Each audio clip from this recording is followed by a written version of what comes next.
मित्रों, शिवलिंग के रूप में भगवान शिव जहाँ जहाँ भी विराजमान हुए वह स्थल प्रसिद्ध तीर्थ स्थलों के रूप में जाने जाते हैं। वैसे तो भगवान शिव के अनगिनत शिवलिंग जगह जगह स्थापित हैं, लेकिन इनमें से 12 ज्योतिर्लिंगों को दिव्य ज्योतिर्लिंग का महत्व दिया गया है।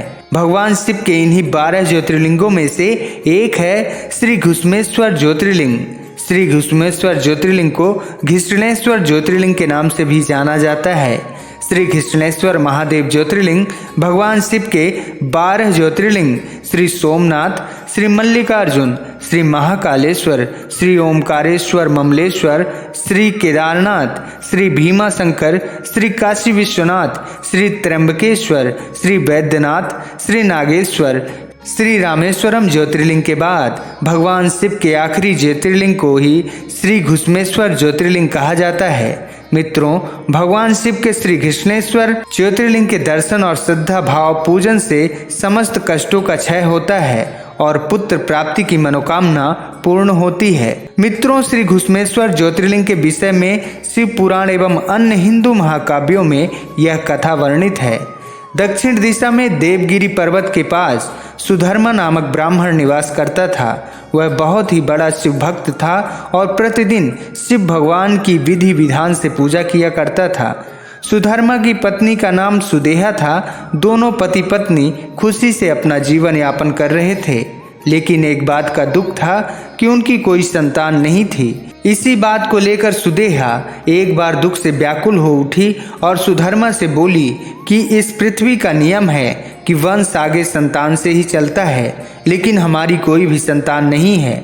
अपने वंश के नष्ट होने से बचाइए। सुदेहा ने सुधर्मा से कहा कि इसका सिर्फ एक ही उपाय है कि आप मेरी बहन घुश्मा से विवाह कीजिए।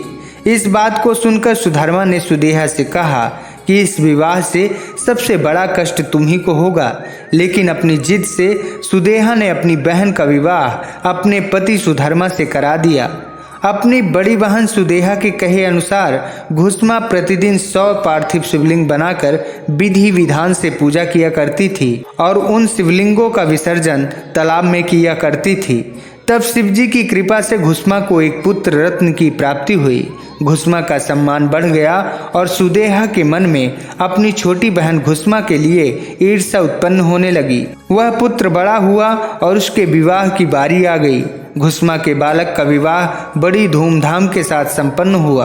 पुत्र के विवाह के बाद सुदेहा की ईर्ष्या और बढ़ गई।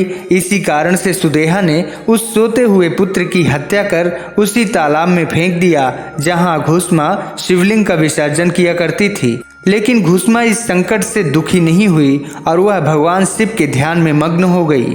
पूजा पूर्ण होने पर घुश्मा शिवलिंग का विसर्जन करने उसी तालाब के पास गई। तब उसने देखा कि उसका पुत्र वहां खड़ा हुआ है। यह दृश्य देखकर घुश्मा अति प्रसन्न हुई और भगवान शिव की महिमा को पहचान गई। तभी वहां एक ज्योति प्रकट हुई और उस दिव्य ज्योति से भगवान शिव प्रकट हुए और उन्होंने सुधर्मा एवं घुश्मा को सुदेहा का अपराध बताया। घुश्मा के तप, धैर्य और आराधना से भगवान शिव अत्यंत प्रसन्न थे। भगवान शिव घुश्मा से वर मांगने को कहा। तब घुश्मा ने अति प्रसन्न मन से कहा कि हे देवाधिदेव महादेव, अगर आप मुझसे प्रसन्न हैं तो आप अपने भक्तों का कल्याण करने के लिए सदा के लिए यहीं विराजमान हो जाइए। तब भगवान शिव ने कहा, घुश्मा, यह ज्योतिर्लिंग सदा ही भक्तों के कल्याण कारक होगा। जो भी भक्त श्रद्धा भाव से पूजा एवं आराधना करेगा उसकी मनोकामना पूर्ण होगी और यह ज्योतिर्लिंग घुश्मेश्वर ज्योतिर्लिंग के नाम से जाना जाएगा। इस तरह भगवान शिव का यह कल्याणकारी ज्योतिर्लिंग घुश्मेश्वर या घृष्णेश्वर ज्योतिर्लिंग के नाम से जाना जाता है।